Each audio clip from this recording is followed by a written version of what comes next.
Hello everyone, welcome to Leeds Cred. So today we are back in with new video एंड आज के video में हम लोग एलआरडीए पजल का डिस्कशन करेंगे जो कि कैट पास्ट ईयर पेपर में ऑलरेडी आ चुका है। फॉर्मेट सिमिलर रहेगा, आपको फुल स्क्रीन पे क्वेश्चन विजिबल होगा, आपको वीडियो को पॉज करके सॉल्विंग करना है एंड देन उसके बाद में राइट साइड पे आपको क्वेश्चन विजिबल रहेगा through out the video and साथ साथ हम लोग सॉल्विंग करेंगे। मेक श्योर अगर आपको अच्छा लगा हो, हर बार कहता हूँ प्लीज़ अपने आप ही ये बात समझ आया करो कि अगर आपको अच्छा लग रहा है तो लाइक ज़रूर करके जाना है एंड अगर कुछ कमेंट करने का मन कर रहा है तो वो भी ज़रूर करके जाओ। ठीक है, चलो जी सॉल्विंग स्टार्ट करते हैं इस क्वेश्चन का। ये टाइप ऑफ पजल्स ऐसे पजल्स हैं जो एग्जाम में प्रॉब्लम बहुत ज़्यादा दे भी सकते हैं और बहुत ज़्यादा नॉर्मली सॉल्व हो भी सकते हैं। अगर आप ऐसे क्वेश्चन में आकर अटक जाते हो एग्जाम सिनेरियो में तो सबसे बड़ा प्रॉब्लम ये है कि आप इन क्वेश्चंस को छोड़कर आगे नहीं बढ़ पाओगे। आपको लगेगा यार 2 मिनट और दे देता हूँ हो जाएगा, 2 मिनट और दे देता हूँ हो जाएगा, कोई केस मिस कर रहा हूँ, अभी बन जाने वाला, अभी बनने वाला, अभी बनने वाला है, बट हम इसको छोड़ नहीं पाते। तो ये छोटे से क्यूट से दिखने वाले पजल्स कई बार पेन दे जाते हैं बहुत ज़्यादा अगर हमारा वे ऑफ सॉल्विंग सही नहीं है। तो वे ऑफ सॉल्विंग सही करना इंपॉर्टेंट है। और ये जो पजल आया था ये दूसरी बार आया था सेम पैटर्न पे, एक बार 1990s में आया था सेम, और उसके बाद में ये 2018 या 2019 में दोबारा से ये क्वेश्चन जो है पूछा गया। तो कहा जाता है कि क्वेश्चन रिपीट नहीं होते, बट इसका सिमिलर वर्जन ऑलरेडी कैट में आ चुका था, ये दोबारा पूछा गया। तो ध्यान से समझते हैं कि इन क्वेश्चन को कैसे हैंडल करना होता है। कह रहा an old woman had the following assets: A ₹70 lakh in bank deposits, 1 house worth ₹50 lakhs and 3 flats each worth ₹30 lakhs। काफ़ी अमीर है। Certain number of gold coins each worth ₹1 lakh। कुछ नंबर ऑफ गोल्ड कॉइन्स भी है, कितने हैं उसके बारे में हमें नहीं पता, कुछ गोल्ड कॉइन्स होंगे वो। ठीक है। She wanted to distribute her assets among the 3 children Nita, Sita and Gita. The house, any of the flats और any of the coins were not to be split. ऐसा नहीं हो सकता हाउस के 2 टुकड़े कर दिए कि आधा 50% आपको दे दिया, 50% किसी और को दे दिया, नहीं। The house went entirely to one child, clearly mention कर दिया कि एक पूरा घर एक ही के पास जाएगा, ऐसा नहीं 2 लोगों के पास एक घर चला गया। Flat went to 1 child and similarly gold coin went to 1 child। तो गोल्ड के भी ब्रेक नहीं कर सकते, फ्लैट का ब्रेकेज नहीं हो सकता, हाउस का ब्रेकेज नहीं हो सकता, ओनली कैश है जिसको मैं पार्ट्स में दे सकता हूँ। 70 लाख डिस्ट्रीब्यूट करना है, किसी को 50 दे दिया, किसी को 20 दे दिया, तो वैसा कर सकता हूँ सिर्फ और सिर्फ कैश के साथ, बाकी किसी चीज़ के साथ मैं ये चीज़ प्ले नहीं कर सकता। First question says that among the 3 Neeta, I hope सो आपको ये ऊपर वाला जो पैराग्राफ है उनको पढ़ के ये समझ में आ गया होगा कि भाई क्वेश्चन का डिमांड समझना पड़ेगा, उसके अकॉर्डिंगली सॉल्विंग होगा। ऐसा पजल में कुछ नहीं है सॉल्व करने के लिए। Among the 3 Nita receive the least amount in bank deposits. Nita को सबसे कम अमाउंट मिला है बैंक डिपॉजिट्स में, but Geeta receive the highest. Bank deposits में नीटा को सबसे कम, गीता को सबसे ज़्यादा।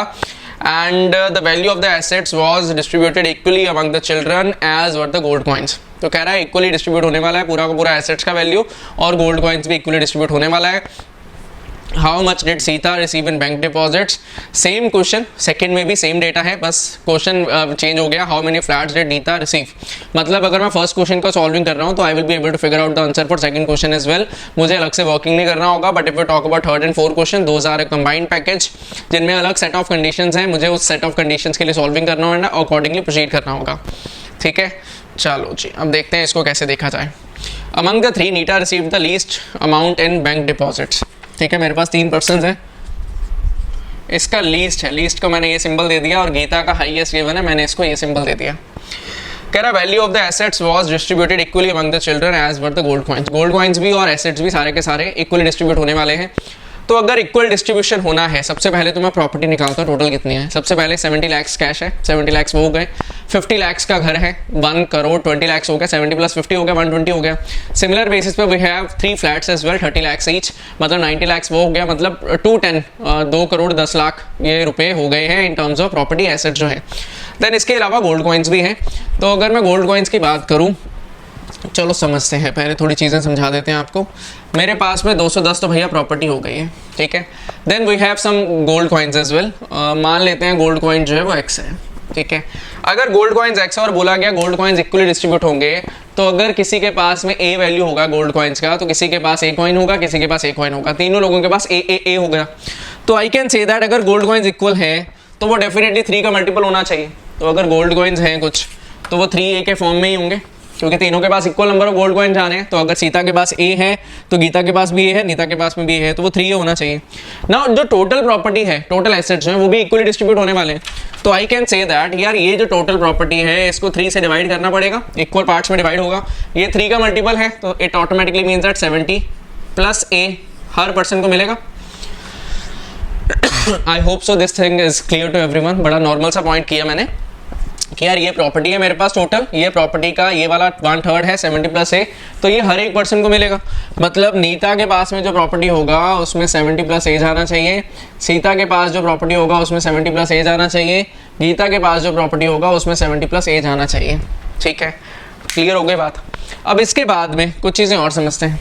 अपने पास में ये पता है यार कि value of the assets, how much did Sita receive in bank deposit. थोड़ा सा लॉजिकल प्रोसेस लगाने का ट्राई करते हैं। अगर इसका लीस्ट है बैंक डिपॉजिट्स, इसका हाईएस्ट है बैंक डिपॉजिट्स, और अपने पास में कह रहा है सीता को बैंक डिपॉजिट्स में कितना होगा। फर्स्ट ऑप्शन है 30, सेकंड ऑप्शन है 40, देन 20, देन 10।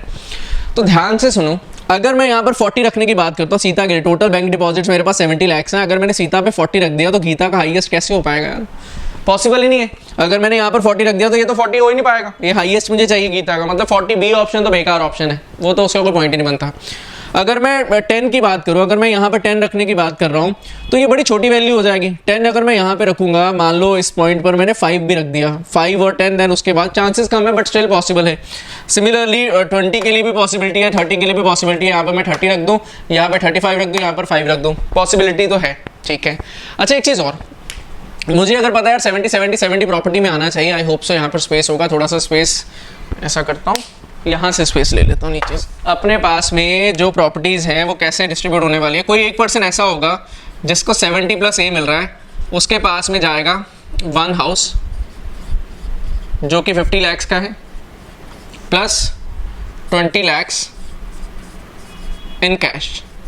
आई होप सो बात समझ पा रहे हो कि जिसके पास में भी घर जा रहा है उसको फ्लैट नहीं दे सकते साथ में, क्योंकि 50 लाख का घर है, 30 लाख से अगर फ्लैट दूंगा 80 लाख हो जाएगा मुझे, जबकि पता 70+A जाना है। ए है गोल्ड कॉइन्स, 70 है एक्चुअल प्रॉपर्टी जो डिस्ट्रीब्यूट हुई है। तो अगर 70+A जाना है किसी को तो एक हाउस जाएगा, एक 20 लाख कैश जाएगा किसी और पर्सन को। अभी कौन है, सीता है, गीता है, रीता है, मुझे नहीं पता, मैंने बस नॉर्मली लिख दिया 70+A। अब इसके बाद में मुझे ये पता है कि यार कोई एक पर्सन होगा जिसके पास में 3 फ्लैट्स होंगे, ऐसा पॉसिबिलिटी नहीं है क्योंकि 90 लाख का डिस्ट्रीब्यूशन नहीं हो सकता, तो ज़्यादा से ज़्यादा 2 फ्लैट्स में दे सकता हूँ। अगर मैंने 2 फ्लैट्स दिया that will become 30 60 lakh plus 10 lakh in cash. ठीक है, पॉसिबिलिटी था। और क्या पॉसिबिलिटी है 70+A के लिए कि मैं एक फ्लैट दे दूं। अगर मैं एक फ्लैट देकर चल रहा हूं तो इट ऑटोमेटिकली मीन्स दैट कितना वैल्यू, 30 लाख का वैल्यू, मुझे 70 बनाना है, मतलब बाकी का 40 लाख जो होगा दैट विल बी कैश। ठीक है, अब 40 लाख कैश, 10 लाख कैश, 50 लाख, 20 लाख, 70 लाख। इसके अलावा कोई और पॉसिबिलिटी है क्या कैश को डिस्ट्रीब्यूट करने के लिए? देखो 3 लोग हैं, किसी के पास में भी मैं 3 फ्लैट्स दे नहीं सकता, एक घर के अलावा मैं किसी को एक घर के साथ फ्लैट नहीं दे सकता, तो इट ऑटोमेटिकली मीन्स दैट मुझे किसी एक पर्सन को 2 फ्लैट्स देना पड़ेगा, किसी एक को एक फ्लैट देना पड़ेगा, किसी एक को एक घर देना पड़ेगा। 3 ही लोग हैं, एक के पास एक घर चला गया, एक के पास 2 फ्लैट चले गए, एक के पास एक फ्लैट चला गया, कहानी सॉर्टेड है। ये मेरे पास 3 लोग हो चुके हैं। मुझे गिवन था कि एन के पास में सबसे लीस्ट कैश है, तो लीस्ट कैश कहाँ पर है, ये 10 लाख वाला कैश है, तो यहाँ पर 10 लाख हो जाएगा। ठीक है, 10 लाख के साथ में 2 फ्लैट जा रहे हैं, बहुत बढ़िया। यहाँ पर मैं गीता की बात करूँ, गीता में हाईएस्ट कैश है, इसके पास 40 लाख, तो ये हो जाएगा 40 लाख हमारा। 40 लाख के साथ क्या जा रहा है, एक फ्लैट जा रहा है। देन उसके बाद में अपने पास बीच में बचा 20 लाख, ये हो जाएगा भाई 20 लाख, और इसके पास में और क्या है, एक हाउस है। सॉर्टेड हो गया। क्वेश्चन मांग रहा है पहला, how much did Sita receive in bank deposit. Sita receive in bank deposit that will be 20 lakh. Actual में अगर मुझे तुक्का भी मारना रहेगा ना फर्स्ट टाइप के क्वेश्चन का, या तो मैं 20 आंसर मार्क करूंगा, क्योंकि दोनों इक्वली फॉर्म में डिस्ट्रीब्यूट हो रहा था, तो दोनों इक्वल मैंने बांट दिया, कुछ प्रॉब्लम आया नहीं। बट अभी मुझे रेशियोज को देखना पड़ेगा, समझकर आगे बढ़ना पड़ेगा। पहला वे जो MCQ बेस्ड वर्किंग है कि यार अगर MCQ में आए तो कैसे दिमाग लगाना है और जल्द से कैसे सॉल्व करना है, उसके बारे में बात करेंगे। देन अगर टीटा में आ गया उसको भी हैंडल करने का वे समझेंगे। कह रहा one child got all 3 flats and she did not get the house. One child other than Geeta got rupees 30 lakh in bank deposits. ठीक है, 1:2:3 के फॉर्म में है। इसी को है नीता सीता गीता, हाँ इन्हीं का है 1:2:3। 2:3। पहला ऑप्शन क्या है, कह रहा है जी how many gold coin did the old women have. सबसे पहला ऑप्शन है 72। टोटल प्रॉपर्टी मुझे पता था एक हाउस 50 लाख का, 70 लाख कैश, 90 लाख के फ्लैट्स, तो 210 लाख का टोटल मेरे पास प्रॉपर्टी है, जिसमें 72 अगर गोल्ड कॉइन्स होते हैं तो total property will become 282 lakh का। ठीक है। अब कह रहा है 1:2:3 में उनका डिस्ट्रीब्यूशन हुआ है, मतलब 1 divided by 1 + 2 + 3, total simple ratio निकाल रहे हैं। 6 इक्वल पार्ट्स में डिवाइड होगी, तो 6 इक्वल पार्ट्स में डिवाइड होगा तो इट ऑटोमेटिकली मीन्स है 6 4 24, 6 7 42, तो 47 lakhs इसके पास होने चाहिए। सिमिलर बेसिस पे मैं यहाँ पे बात करूँ तो 94 lakhs यहाँ पर होने चाहिए। सिमिलर बेसिस पे यहाँ पर बात करूँ तो 141 lakhs जो होने चाहिए। ठीक है, इतना मैंने निकाल लिया। अब मैं सिर्फ और सिर्फ ऑप्शन चेकिंग कर रहा हूँ, ये चेक करने के लिए कि कौन सा ऑप्शन फिजिबल है। जो फिजिबल होगा वो मेरा आंसर बन जाएगा, और ये है एमसीक्यू बेस्ड वर्किंग, अगर एमसीक्यू में क्वेश्चन आता है तो। ठीक है, अब अपने पास में जो गोल्ड कॉइन्स थे वो कितने थे? 72 थे ना गोल्ड कॉइन्स, जो मैंने फर्स्ट ऑप्शन यूज़ किया है। अब गोल्ड कॉइन्स का मैं सिनेरियो अगर लेकर चलूँ, ये मेरे पास में प्रॉपर्टी हो जाएगा, सेकंड कॉलम ये प्रॉपर्टी का हो जाएगा, और ये मेरे पास में हो जाएगा गोल्ड का। ठीक है, अब गोल्ड 72 है, रेशियो गोल्ड का कितना जा रहा है? 2:3:4, मतलब रेशियो फिर से निकालेंगे 2 + 3 5 + 4 9, 9 से डिवाइड होगा, मतलब 9 8 सा 72, मतलब 16 गोल्ड कॉइन्स यहाँ पर जाएंगे, और अपने पास में 24 गोल्ड कॉइन्स यहाँ पर जाएंगे, और उसके बाद में 32 गोल्ड कॉइन्स जो है यहाँ पे जाएंगे। ठीक है, आउट ऑफ टोटल प्रॉपर्टी मुझे 31 lakhs और चाहिए, मुझे 24 यहाँ पर एडजस्ट हो गया, मतलब 70 मुझे और चाहिए। सिमिलर बेसिस पे 109 मुझे और यहाँ पे चाहिए। ठीक है, अच्छा एक चीज़ समझो, अगर मेरे पास गिवन है one child got all the 3 flats, all the 3 flats मतलब 90 lakhs का प्रॉपर्टी जाने वाला है। 90 lakh ना तो ये कंज्यूम कर पाएगा, या तो ना तो ये कंज्यूम कर पाएगा, मतलब 3 फ्लैट्स यहाँ पर जाने चाहिए 90 lakhs का वैल्यू। अब 90 lakh ये चला गया 109 में से, मतलब 19 lakhs का कैश जो होगा वो यहाँ पर आना चाहिए। कंफर्म हो जाती है बात, 90 lakhs का कैश यहाँ पर आएगा। ठीक है, अब मेरे पास इसके अलावा बोला गया है one child got all the 3 flats, did not get the house. One child other than Geeta got ₹30 lakhs in bank deposits. अब कोई एक पर्सन है इसको 30 lakhs in bank deposit मिलेगा। अच्छा एक चीज़ और समझो, एक हाउस जो है वो कौन कंज्यूम कर सकता है? क्या ये कंज्यूम कर पाएगा? नहीं, इसको करना पड़ेगा। मतलब यहाँ पर एक हाउस जाएगा, अगर ये हाउस यहाँ पर जाएगा तो 50 lakhs यहाँ पर कंज्यूम होगा, बाकी का बचा 20 lakhs। 20 lakhs will be in cash. अब 20 lakhs ये हो गया, 19 lakhs ये हो गया, मतलब 39 lakhs हो गया, मतलब ये जो लास्ट पर्सन बचा है उसको 31 lakhs मिलना चाहिए। ओरिजिनल क्वेश्चन की स्टेटमेंट में बोला गया था कोई एक पर्सन ऐसा होगा जिसको 30 lakhs इन कैश मिलेगा। सो फर्स्ट ऑप्शन मेरा पॉसिबल नहीं है, फिजिबल नहीं है, यहाँ पर आकर प्रॉब्लम हो गया।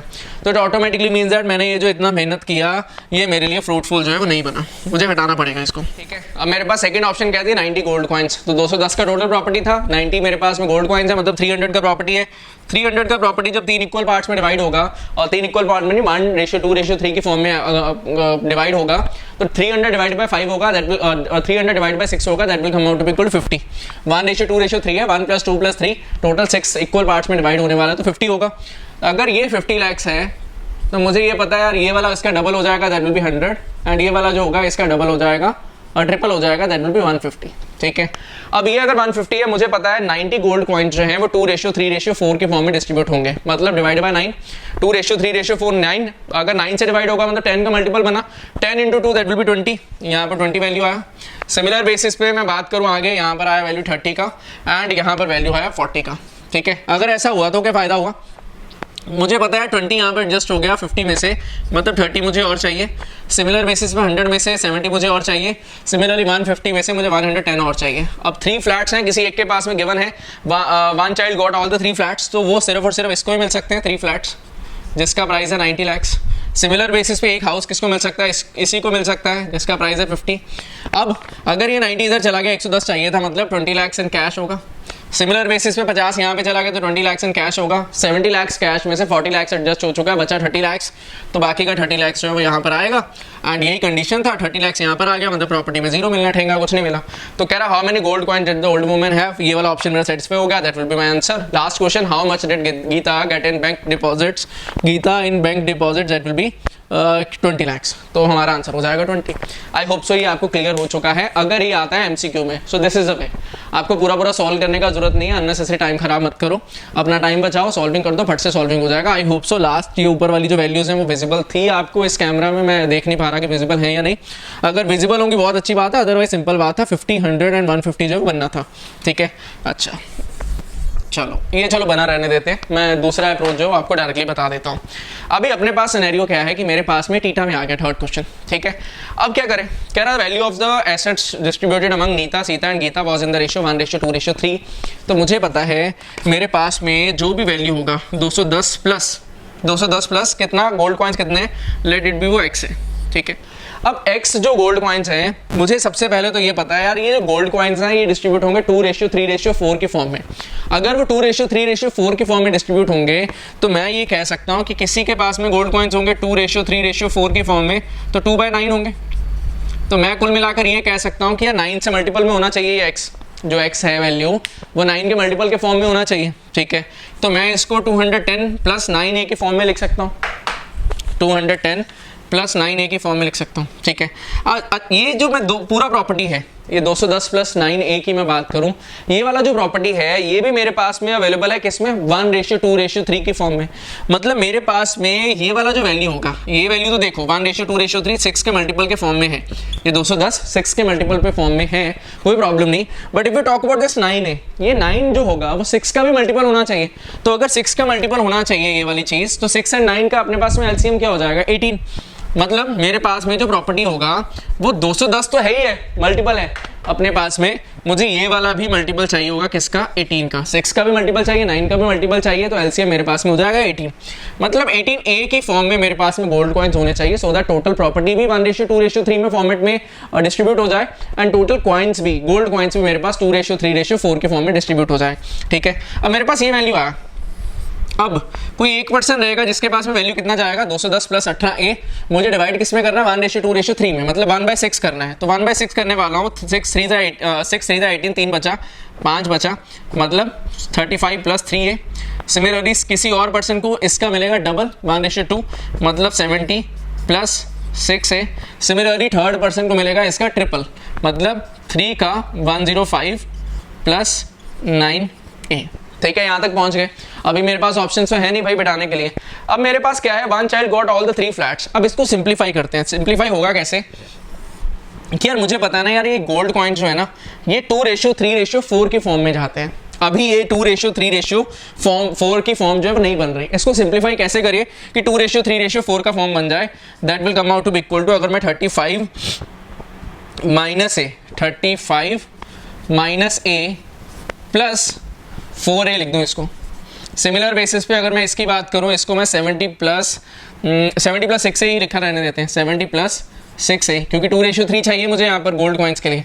सिमिलरली अगर मैं बात करूँ इसकी, मुझे 4a बनाना है, तो मैं इसको क्या करता हूँ, 105 + a + 8a लिख देता हूँ। ऐसा मैंने क्यों किया, क्योंकि मुझे ये गोल्ड कॉइन्स 2:3:4 में चाहिए।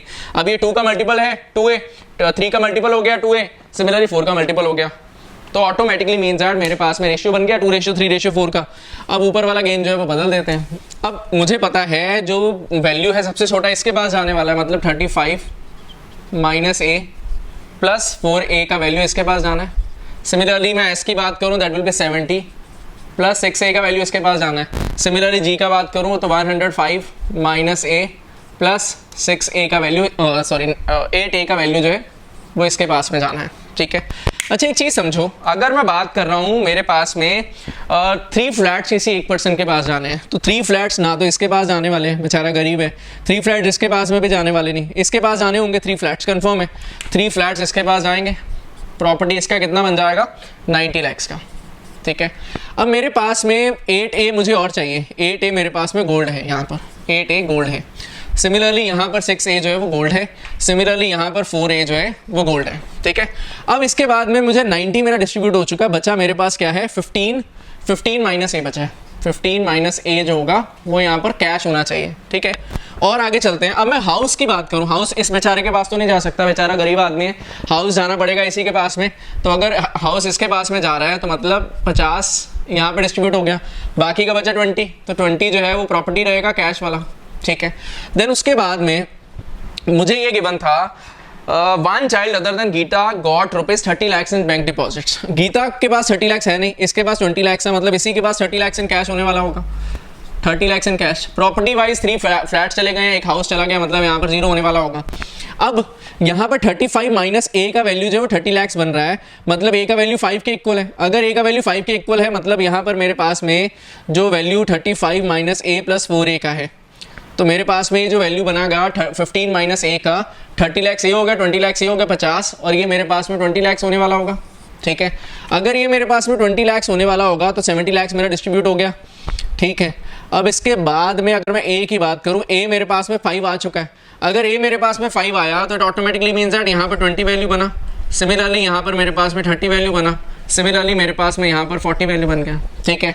अब क्वेश्चन का demand how many gold coin that the old women have, तो दैट विल बी 20, 30, 50, 40, 90, ठीक है। How much that Geeta get in bank deposits, Geeta in bank deposit that will be 20 lakhs। तो ये मेरा आंसर जो है वो बन चुका है। आई होप सो आपको ये क्लियर हो गया सिनेरियो। अब इसके अलावा मेरे पास में 35 माइनस ए, ठीक है, और मेरे पास में 35 माइनस ए, मेरे पास में ए का वैल्यू जो है 5 lakhs आ रहा था, ठीक है। तो यहाँ पर 35 माइनस ए में 35 माइनस ए मेरे पास में 30 lakhs बना, ठीक है। 105 था, अगर मैंने 90 हटा दिए बीच में से तो 15 माइनस ए हुआ। तो यहाँ पर 10 बनना चाहिए, ऐसा क्यों हो रहा है? 8a, अरे सॉरी यहाँ पर 105 प्लस ए था, मैंने यहाँ पर माइनस ए लिखा। मैं तभी सोचूं ये कैलकुलेशन क्यों गड़बड़ हो रहा है, क्योंकि यहाँ पर अगर 5 आ रहा है तो यहाँ पर भी तो 5 ही रहना चाहिए वो। तो यहाँ पर 15 प्लस ए था, ना कि 15 माइनस ए। तो अल्टीमेटली मेरे पास में जो 35 माइनस 5 होकर 30 आया है, तो वो 15 प्लस 5 होकर 20 बना है। 15 माइनस 5 होकर तो 10 बन जाता, तो वो इनरेलेवेंट डेटा हो जाता, कंसिस्टेंट नहीं रहता, वो इनकंसिस्टेंट हो जाता। आई होप सो आपको क्लियर हो चुका है, पूरा मेथड आपको समझ में आ चुका है कि ऑप्शंस के थ्रू कैसे जा सकते हैं और प्रॉपर अप्रोच के थ्रू कैसे जा सकते हैं। बट अगर अपने पास में ऑप्शंस हैं तो बहुत ज़्यादा फास्टली वर्किंग हो जाता है ऑप्शंस के साथ में, उसका ज़रूर यूजेज करो। अननेसेसरी पूरा करने का जरूरत नहीं है, ये लंबा चला जाएगा ऑब्वियसली एग्जाम सिनेरियो में। इसीलिए क्वेश्चन सेटर ने ऑप्शन दी थी, उसको पता था यार ये क्वेश्चन कौन स्मार्टली करता है, कौन लॉन्ग मेथड से करता है। तो अगर ऑप्शन दी है तो उनका डेफिनेटली यूजेस था और उसका करना भी चाहिए था। आई होप सो आपको ये पूरा पजल जो है वो क्लियर हो चुका है। That is all from my side. Thank you and happy learning, all the best for your preparations. अगर अच्छा लगा होगा तो लाइक करके ज़रूर जाना। Bye bye.